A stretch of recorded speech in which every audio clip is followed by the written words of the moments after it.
Hola.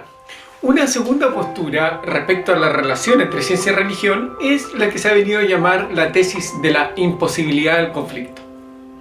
Aquí, a diferencia de la tesis del conflicto permanente, la relación es como Hannah Montana, es decir, dos mundos que no se tocan, son como agua y aceite, ¿no?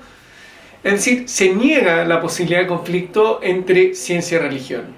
Según esta corriente, se trataría de esferas que conciernen a dominios totalmente distintos.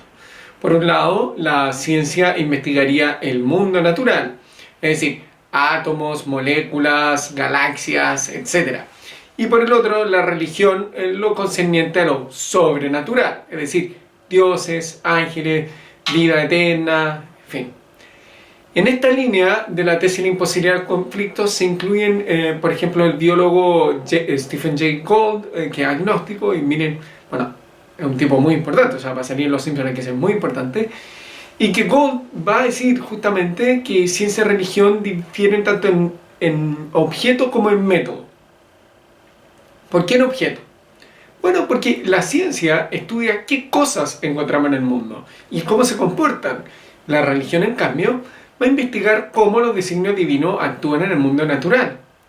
¿Y por qué en método? Bueno, porque la ciencia lo hace mediante la observación empírica, contrastación teórica, y en la religión, en cambio, lo haría mediante la revelación y la experiencia religiosa. Por lo tanto, para Gould, no pueden haber solapamientos parciales entre estos dos ámbitos, y así va a decir de que hay un no overlapping magisteria, o NOMA, ¿no? O sea, cualquier tipo de cruce indicaría que cualquiera de estos dos excedió su ámbito de competencia, ¿no? Es decir, que se produjo un desfase metodológico. O sea, de la física solo sale física y de la química solo química y así, ¿no? O sea, la ciencia experimental nunca ha podido, ni podrá, ni rechazar, ni afirmar la existencia de Dios. O sea, básicamente cuando un científico empieza a hablar de Dios, se salió de su disciplina, empieza a hacer buena o mala teología, y el teólogo al revés. O sea, típico que se escuchan cosas del tipo así como una persona demostró, negó matemáticamente algo respecto a Dios. Oye, socio, no, de las matemáticas solo salen matemáticas. En la misma línea, el teólogo alemán Rudolf Bultmann ha señalado que si bien las revelaciones religiosas a menudo ofrecen aserciones respecto al mundo natural, ellas son religiosas solo en la medida que se refieren al modo como la vida humana se ve transformada por los modos en que la teología concibe la existencia humana y su significado. O sea, la religión y la ciencia estudian esferas totalmente distintas. La religión se referiría a lo sobrenatural y la ciencia a lo natural. Es decir, los solapamientos parciales o cuestiones fronterizas entre magisterios serían aparentes, pues algo religioso solo en la medida en que transforma la vida humana conforme a los modos en que lo concibe la teología, ¿no? O sea, la religión no va a realizar aserciones sobre lo natural, ni la ciencia sobre lo sobrenatural. En ese sentido, Bultmann va a pensar que el Génesis y otros relatos de la Biblia no deben ser leídos como textos de cosmología o de historia, sino, en fin. Entonces, en resumen, para esta corriente, propiamente hablando, no hay genuinas cuestiones fronterizas. Esto es una consecuencia de un desfase metodológico que existe entre ciencia y religión, que siempre debería ser cuidadosamente respetado. O sea, que están hablando de algo que no le corresponde, en el sentido de que excedería la barrera de su disciplina, ¿no? De su metodología. En otras palabras, no se seguirían ese tipo de conclusiones. Suena bien esta posición, de hecho es bastante tentadora, pero ¿cuál es el problema?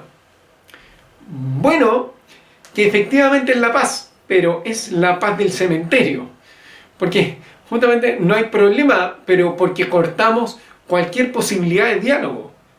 De hecho, esto mismo lo ha hecho ver Joseph Ratzinger, y digo su nombre de pila porque fue en su calidad de teólogo y no de papa, que escribió un ensayo, Jesús de Nazaret, que tiene 3 partes, que justamente busca refutar a Bultmann. Y ahí va a decir, oye, Bultmann, hay que distinguir, efectivamente hay elementos simbólicos en la escritura, pero hay otros que no. De hecho, la tesis que va a tratar de mostrar Ratzinger es que el Jesús real es el Jesús de la fe, ¿no? Paréntesis. Si usted es o no creyente, vale la pena leer este ensayo. Es extraordinario. Es una tesis dificilísima. Usted decidirá si lo logra o no, pero es notable. Cierra paréntesis. O sea, no todos estarían de acuerdo en aceptar, sin más, que la religión no dice nada sobre el mundo natural. Hay personas que piensan que Jesús realmente está presente en la Eucaristía o que realmente resucitó, y no como algo simbólico. Entonces serían aserciones respecto al mundo.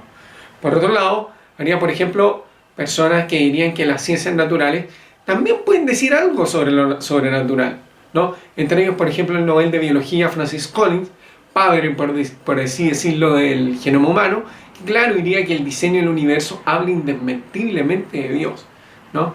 En fin, sea o no, sea cierto o no estas posturas, en el fondo, la tesis del No Overlapping Magisteria lo que hace es mutilar la realidad y negar la posibilidad de acción divina en el mundo, lo que es cuestionable.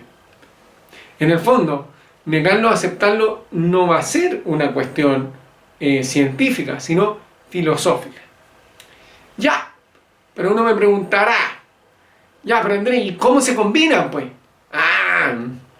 Es una muy buena pregunta. Y la respuesta no la sé.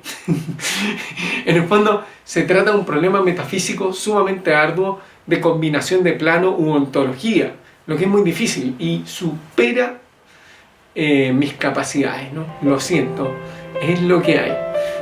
Muchas gracias.